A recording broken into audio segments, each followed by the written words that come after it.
जय हिंद दोस्तों, कैसे लोग उम्मीद करता हूँ सभी मस्त होंगे, अपने सेचर कार्य में व्यस्त होंगे। स्वागत है सबका बीएड प्रवेश परीक्षा 2025 के एग्जाम में। आज हम करने वाले हैं जीके जीएस के मोस्ट इंपॉर्टेंट क्वेश्चन, जिसमें 25 क्वेश्चन हल करेंगे। क्वेश्चन बहुत ही महत्वपूर्ण है। मॉडल पेपर आज 9 है। साथ में ही महा मैराथन की क्लास भी चल रही है। क्लास बहुत ही महत्वपूर्ण है। चैनल पर जो भी नए हैं, चैनल को सब्सक्राइब कर लीजिए। चलिए क्लास को स्टार्ट करते हैं। और पहला क्वेश्चन है, टीपू सुल्तान ने अपनी राजधानी बनवाई श्रीरंगपट्टनम में, मैसूर में, बेंगलोर में, कोयम्बटूर में। कौन सा ऑप्शन करेक्ट है? क्वेश्चन बहुत ही महत्वपूर्ण है, एग्जाम में पूछा गया है।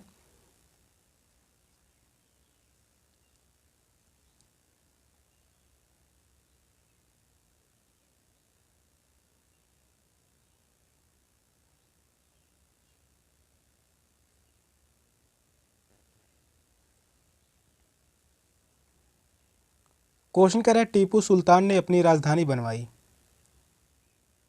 श्रीरंगपट्टनम में। फर्स्ट ऑप्शन करेक्ट है, श्रीरंगपट्टनम। टीपू सुल्तान की राजधानी श्रीरंगपट्टनम में थी, जहां पर 1792 में यहाँ पर 1792 में उसने अंग्रेजों के साथ तृतीय आंग्ल मैसूर युद्ध में संधि भी की थी। 1792 में तृतीय आंग्ल मैसूर युद्ध।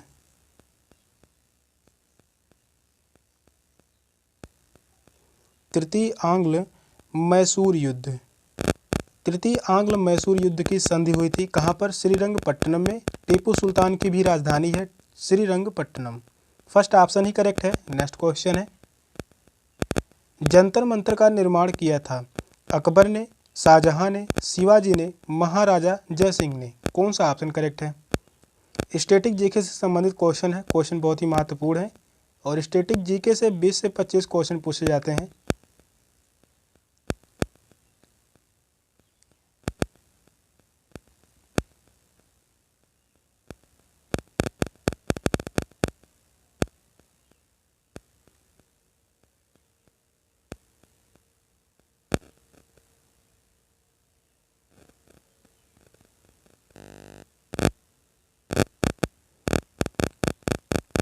जंतर मंतर का निर्माण किया था, किसने किया था?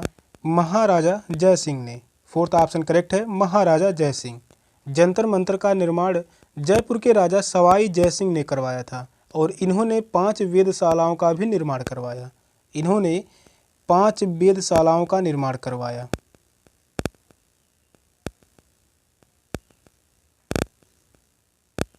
5 वेधशालाओं का निर्माण करवाया। वह कौन कौन पर है, किस स्थान पर है?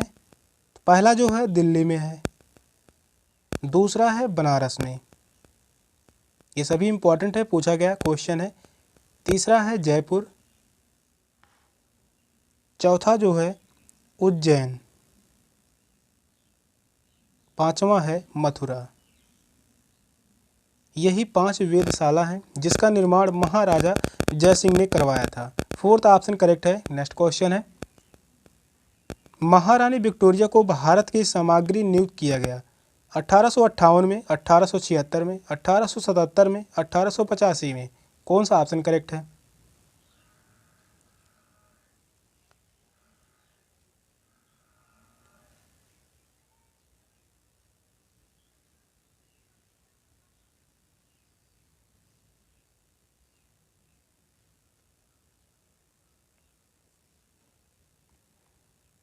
महारानी विक्टोरिया को भारत की सामग्री नियुक्त किया गया। कब किया गया था? 1858 में। फर्स्ट ऑप्शन राइट है, 1858। 1857 के बाद, 1857 के बाद महासंग्राम युद्ध हुआ था। 1857 में यह जो है महासंग्राम युद्ध हुआ था। इसी के बाद 1858 के अधिनियम द्वारा महारानी विक्टोरिया को भारत की सामग्री बना दिया गया। फर्स्ट ऑप्शन करेक्ट है। नेक्स्ट क्वेश्चन है, साइमन कमीशन पहली बार भारत आया 1926 में, 1928 में, 1939 में, 1942 में। कौन सा ऑप्शन करेक्ट है? क्वेश्चन बहुत ही महत्वपूर्ण है। यह क्वेश्चन 2022 में पूछा गया था, बीएड एंट्रेंस के एग्जाम में पूछा गया था। बहुत ही महत्वपूर्ण क्वेश्चन है।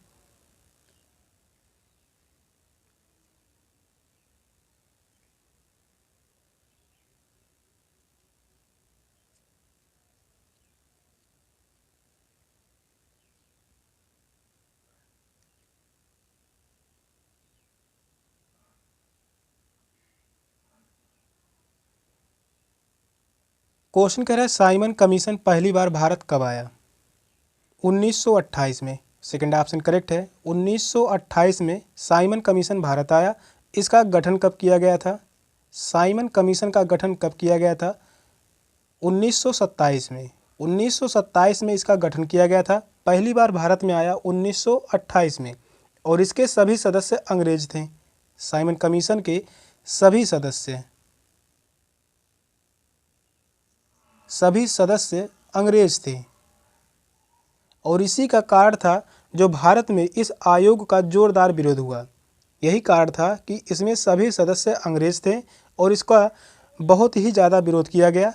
1928 में पहली बार भारत में आया था। सेकंड ऑप्शन करेक्ट है। नेक्स्ट क्वेश्चन है, कांग्रेस पार्टी ने किस वर्ष पूर्ण स्वराज का प्रस्ताव पारित किया है? 1930 में, 1929 में, 1917 में या 1911 में? कौन सा ऑप्शन करेक्ट है? क्वेश्चन यह भी बहुत ही महत्वपूर्ण है। बहुत ही महत्वपूर्ण क्वेश्चन लिए गए हैं, एग्जाम में पूछे जाने की पूरी संभावना है।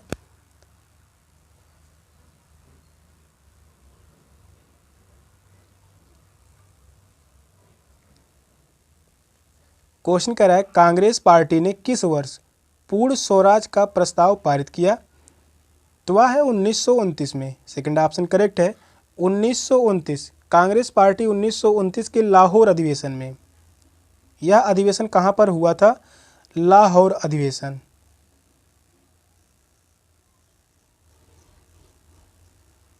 कांग्रेस पार्टी ने 1929 के लाहौर अधिवेशन में पंडित जवाहरलाल नेहरू की अध्यक्षता में पूर्ण स्वराज का प्रस्ताव पारित किया था। अध्यक्षता किसने की थी? पंडित जवाहरलाल नेहरू।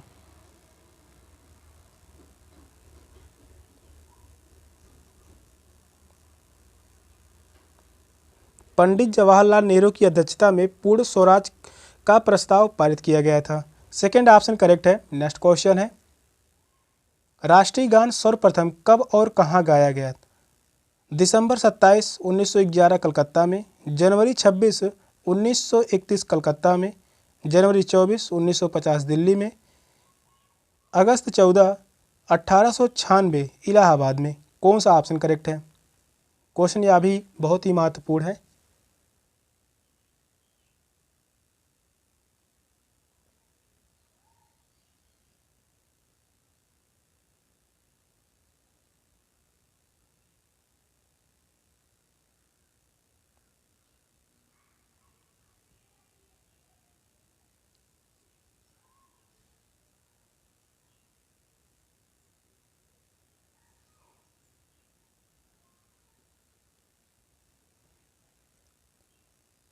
राष्ट्रीय गान सर्वप्रथम कब और कहाँ गाया गया? दिसंबर 27, 1911 कलकत्ता में। फर्स्ट ऑप्शन करेक्ट है। दिसंबर 27, 1911 कलकत्ता में राष्ट्रीय गान सर्वप्रथम गाया गया था। राष्ट्रीय गान जो है वह है जन गण मन। जन गण मन। इसके लेखक कौन है? रविंद्रनाथ टैगोर। इम्पॉर्टेंट है।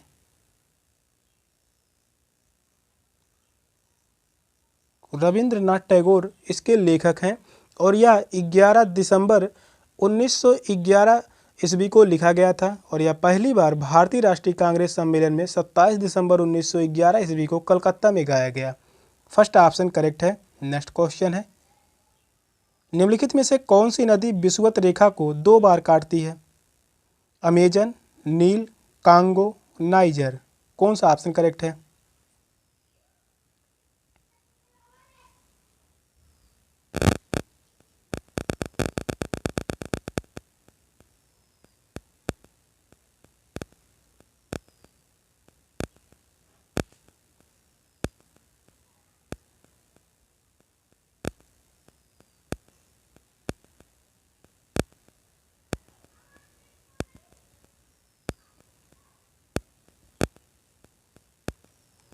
क्वेश्चन कह रहा है निम्नलिखित में से कौन सी नदी विषुवत रेखा को 2 बार पार करती है? विषुवत रेखा यानी इसको हम और भी लिख सकते हैं भूमध्य रेखा। इसी को कहते हैं भूमध्य रेखा। तो वह नदी है कांगो नदी। थर्ड ऑप्शन करेक्ट है। कांगो नदी। कांगो नदी जिसे हम जायरे नदी के नाम से भी जाना जाता है, इसको जायरे नदी भी कहा जाता है। जायरे नदी भी कहा जाता है और यह भूमध्य रेखा यानी विषुवत रेखा को 2 बार काटती है। थर्ड ऑप्शन करेक्ट है। नेक्स्ट क्वेश्चन है, कौन से प्रसिद्ध भारतीय नेता सीमांत गांधी के रूप में जाने गए? खान अब्दुल गफ्फार खान, अब्दुल कलाम आज़ाद, नेताजी सुभाष चंद्र बोस, मोहम्मद अली जिन्ना। कौन सा ऑप्शन राइट है?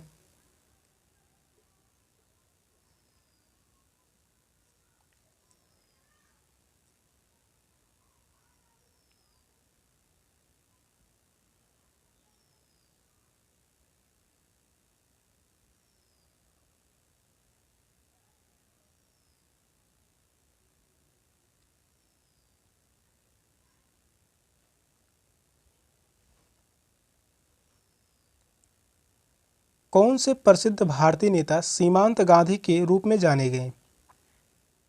तो वह है खान अब्दुल गफ्फार खान। इंपॉर्टेंट क्वेश्चन है, क्वेश्चन पूछा गया है खान अब्दुल गफ्फार खान। खान अब्दुल गफ्फार खान भारतीय इतिहास में सीमांत गांधी के नाम से जाने गए। इन्होंने गांधी द्वारा सविनय अवज्ञा आंदोलन छोड़ने के पश्चात पश्चिमोत्तर भारत में लाल कुर्ती नामक एक आंदोलन चलाया। इन्होंने लाल कुर्ती नामक एक आंदोलन चलाया था। लाल कुर्ती नामक एक आंदोलन चलाया किसने? खान अब्दुल गफ्फार खान।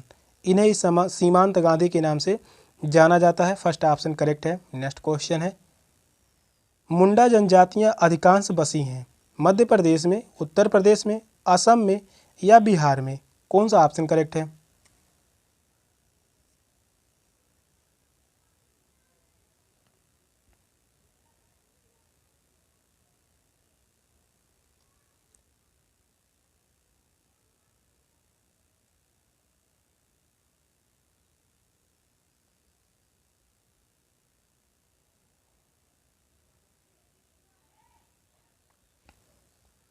मुंडा जनजातियां अधिकांश बसी हैं किस राज्य में?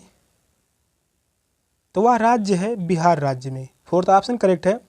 बिहार में मुंडा जनजातियां अधिकांश बसी हुई हैं। मुंडा जनजातियां अधिकांश बिहार व झारखंड के पहाड़ी क्षेत्रों में बसी हुई हैं। मध्य प्रदेश की बात करते हैं, मध्य प्रदेश में भील और गोंड जनजाति यहाँ पर निवास करती हैं। भील और गोंड जनजाति, क्वेश्चन इंपॉर्टेंट है, पूछा गया है भील गोंड जनजाति कहाँ पर पाई जाती है? मध्य प्रदेश में। यहाँ पर बात करते हैं असम में। असम में बोडो, राभा और दिमारा जनजाति पाई जाती हैं। यहाँ पर बोडो जनजाति पाई जाती है, यह इंपॉर्टेंट है, एग्जाम में पूछा गया है। उत्तर प्रदेश में कोल खरवार जनजाति पाई जाती हैं। उत्तर प्रदेश में कोल जनजाति और इम्पॉर्टेंट है खरवार जनजाति, यह काफ़ी बार एग्जाम में पूछा गया है। खरवार जनजाति किस राज्य में निवास करती हैं मूल रूप से? तो वह है Uttar Pradesh. Fourth option correct है बिहार। नेक्स्ट क्वेश्चन है, निम्नलिखित भारतीय राज्य में लौह अयस्क उपलब्ध नहीं है? बिहार में, मध्य प्रदेश में, उड़ीसा में, पंजाब में। कौन सा ऑप्शन करेक्ट है?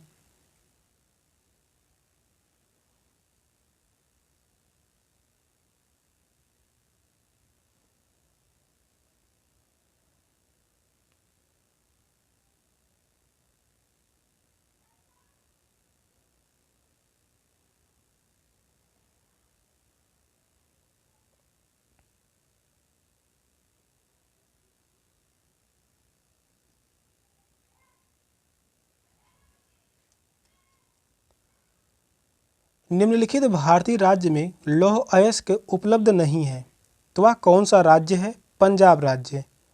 पंजाब में लौह अयस्क की मात्रा नहीं है। फोर्थ ऑप्शन करेक्ट है। बिहार में, मध्य प्रदेश में, उड़ीसा में यहाँ पर लौह अयस्क उपलब्ध है। फोर्थ ऑप्शन ही करेक्ट है। नेक्स्ट क्वेश्चन है, तुगलक वंश का अंतिम शासक कौन था? मोहम्मद बिन तुगलक, नसीरुद्दीन महमूद शाह तुगलक, मोहम्मद तुगलक, इनमें से कोई नहीं। कौन सा ऑप्शन करेक्ट है?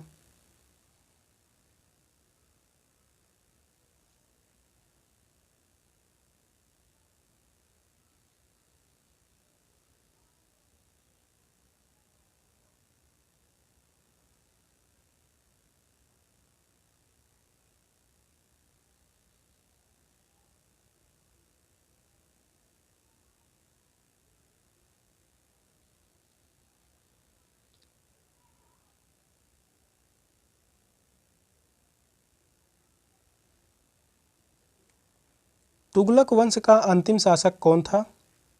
तो वह है Nasiruddin Mahmud Shah Tughlaq. Second option correct है, नसीरुद्दीन महमूद शाह तुगलक। तुगलक वंश का अंतिम शासक नसीरुद्दीन महमूद शाह था।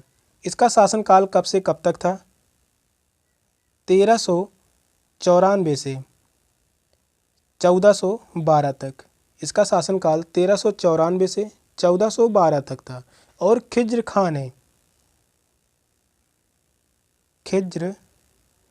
खान ने दिल्ली पर आक्रमण किया था कब? 1414 में। खिज्र खान ने दिल्ली पर आक्रमण किया 1414 में और इसी समय सैयद वंश की स्थापना की।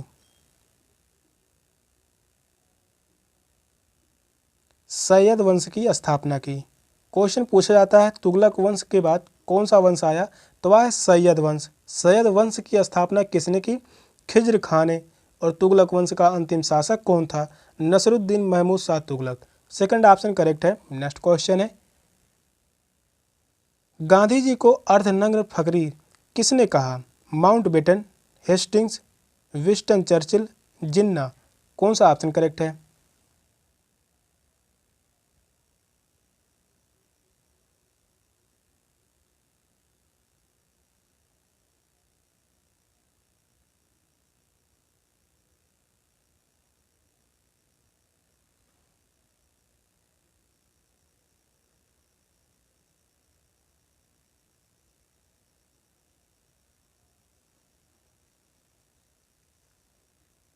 क्वेश्चन यह पूछा गया है, क्वेश्चन कह रहा है गांधी जी को अर्धनग्न फकीर किसने कहा था? तो वह है Winston Churchill. Third option correct है, विंस्टन चर्चिल। ब्रिटिश प्रधानमंत्री विंस्टन चर्चिल द्वारा महात्मा गांधी को अर्धनग्न फकीर कहकर संबोधित किया था।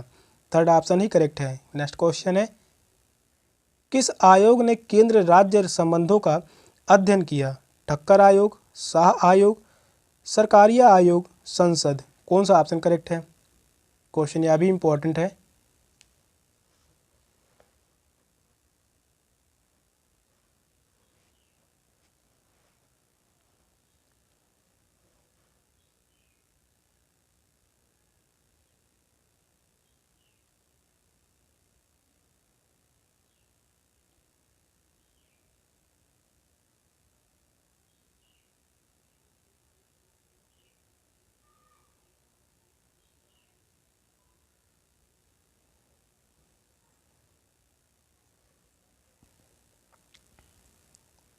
किस आयोग ने केंद्र राज्य संबंधों का अध्ययन किया? तो वह है सरकारिया आयोग। थर्ड ऑप्शन करेक्ट है, सरकारिया आयोग। सरकारिया आयोग का गठन न्यायमूर्ति RS सरकारिया की अध्यक्षता में 1983 में किया गया था।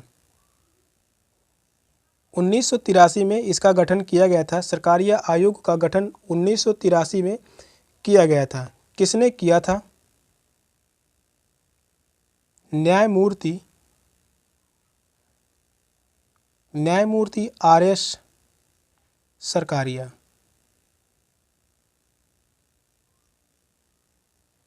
थर्ड ऑप्शन करेक्ट है, सरकारिया आयोग। नेक्स्ट क्वेश्चन है, संघ सरकार की कार्यपालिका शक्ति का प्रस्तावित उपयोग कौन करता है? राष्ट्रपति, प्रधानमंत्री, मंत्रिमंडल, संसद। कौन सा ऑप्शन करेक्ट है?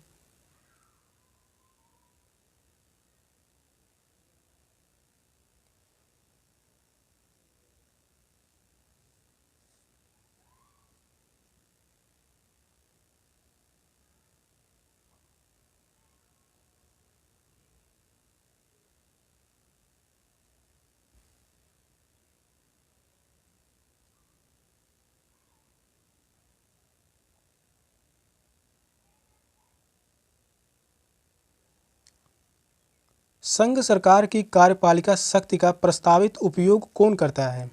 यहाँ पर पूछा है प्रस्तावित उपयोग कौन करता है, तो वह है मंत्रिमंडल।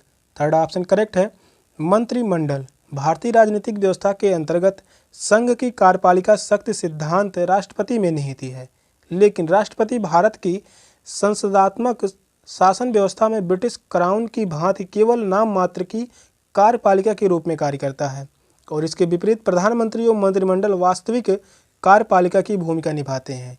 थर्ड ऑप्शन करेक्ट है, मंत्रिमंडल। नेक्स्ट क्वेश्चन है, योजना आयोग का पदेन अध्यक्ष कौन होता है? राष्ट्रपति, उपराष्ट्रपति, संघीय योजना मंत्री, प्रधानमंत्री। कौन सा ऑप्शन करेक्ट है?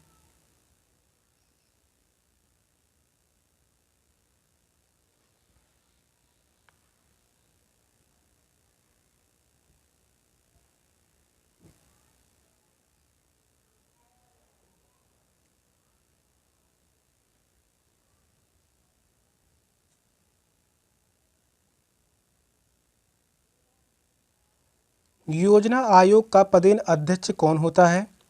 तो वह है प्रधानमंत्री। फोर्थ ऑप्शन करेक्ट है, प्रधानमंत्री। योजना आयोग का गठन कब किया गया था? 1950 में। 1950 में योजना आयोग को केंद्रीय मंत्रिमंडल द्वारा पारित एक प्रस्ताव के अधीन की गई थी और इसका पदेन अध्यक्ष प्रधानमंत्री होता है। फोर्थ ऑप्शन करेक्ट है। नेक्स्ट क्वेश्चन है, किस राज्य में सबसे पहले पंचायत राज प्रणाली लागू की गई? राजस्थान, बिहार, मध्य प्रदेश, उत्तर प्रदेश। कौन सा ऑप्शन करेक्ट है?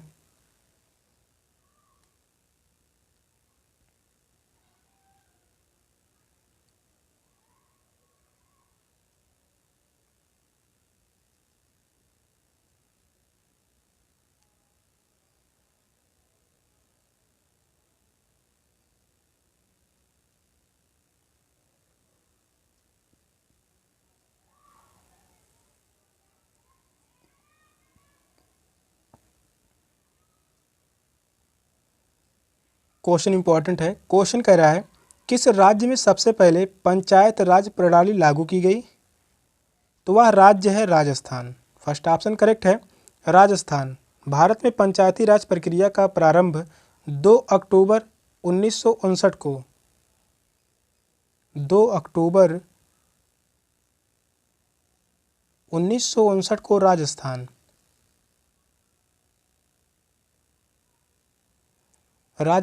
राज्य के नागौर जिले से किया गया था।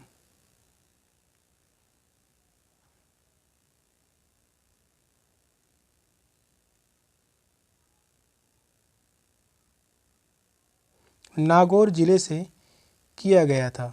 बहुत ही महत्वपूर्ण क्वेश्चन है, काफ़ी बार एग्जाम में पूछा गया है। भारत में पंचायती राज प्रक्रिया का प्रारंभ 2 अक्टूबर 1959 को राजस्थान राज्य के नागौर जिले से प्रारंभ किया गया था।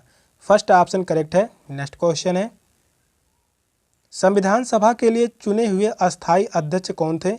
BR अम्बेडकर, सच्चिदानंद Sinha, doctor Rajendra Prasad, doctor S Radhakrishnan.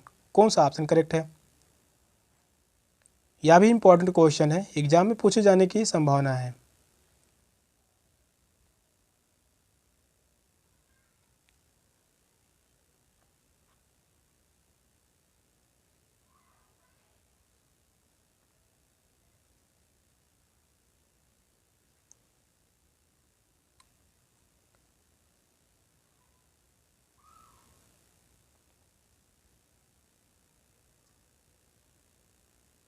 Question कह रहा है, संविधान सभा के लिए चुने हुए अस्थायी अध्यक्ष कौन थे?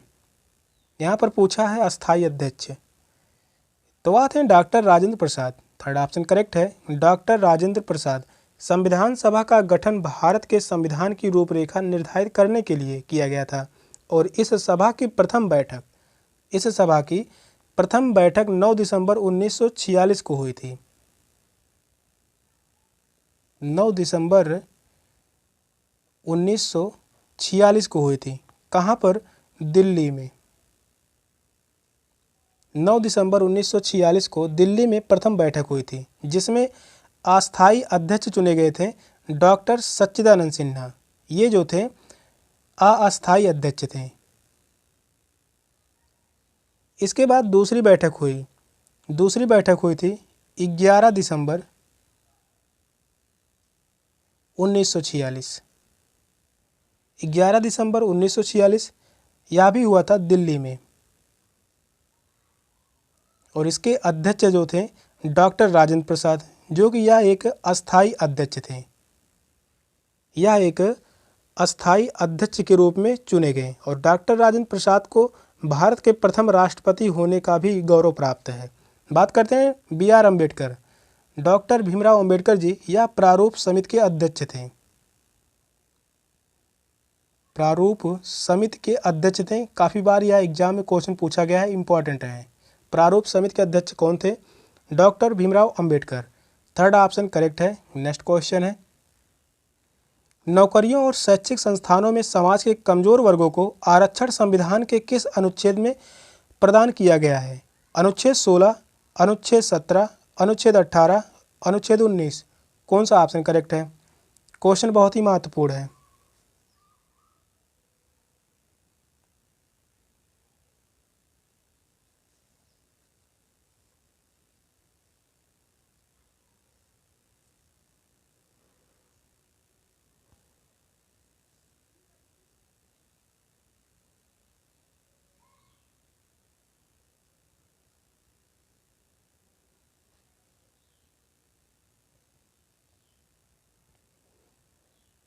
क्वेश्चन कह रहा है, नौकरियों और शैक्षिक संस्थानों में समाज के कमजोर वर्गों को आरक्षण संविधान के किस अनुच्छेद में प्रदान किया गया है? तो वह है अनुच्छेद 16। फर्स्ट ऑप्शन करेक्ट है। अनुच्छेद 16 समाज के कमजोर वर्ग एवं निम्न वर्गों को भारतीय संविधान के अंतर्गत अनुच्छेद 16 के उपबंधों के अधीन नौकरियों और शैक्षिक संस्थानों में आरक्षण की सुविधा प्रदान की गई है और यह अनुच्छेद मूलतः लोक नियोजन में अवसर की समानता से संबंधित है।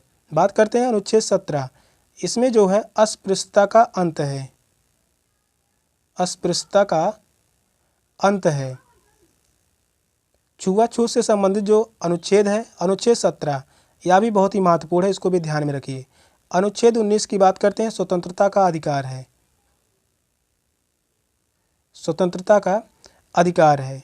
फर्स्ट ऑप्शन करेक्ट है। नेक्स्ट क्वेश्चन है, पृथ्वी तक पहुंचने के लिए सूर्य से चला प्रकाश समय लेता है लगभग 8 सेकंड, 1 मिनट, 8 मिनट, 24 मिनट। कौन सा ऑप्शन करेक्ट है?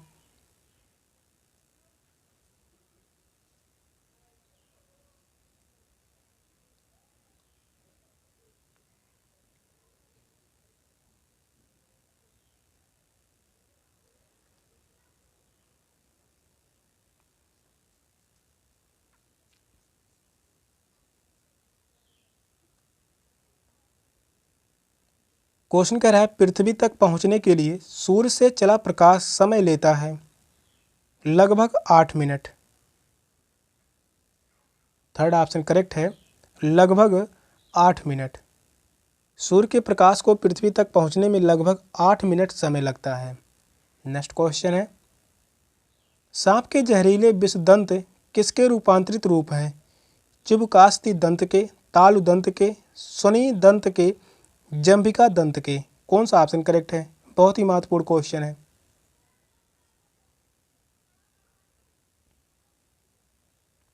यह क्वेश्चन 2014 में पूछा गया था।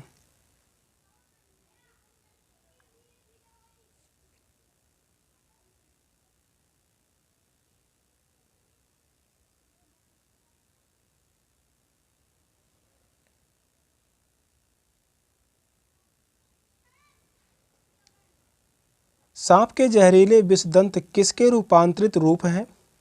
तो वह है जंभिका दंत के। फोर्थ ऑप्शन करेक्ट है, जंभिका दंत के। सांप के जहरीले विषदंत जंभिका दंत के रूपांतरित रूप हैं जो कि ऊपरी जबड़े में ही स्थित विष ग्रंथियों से संबंधित होते हैं। फोर्थ ऑप्शन करेक्ट है। सेशन का लास्ट क्वेश्चन था। क्वेश्चन कैसे लगे कमेंट में जरूर बताइएगा। चैनल पर नए हैं, चैनल को सब्सक्राइब कर लीजिए। मिलते हैं फिर अगली क्लास में, तब तक के लिए बाय बाय, टेक केयर, जय हिंद।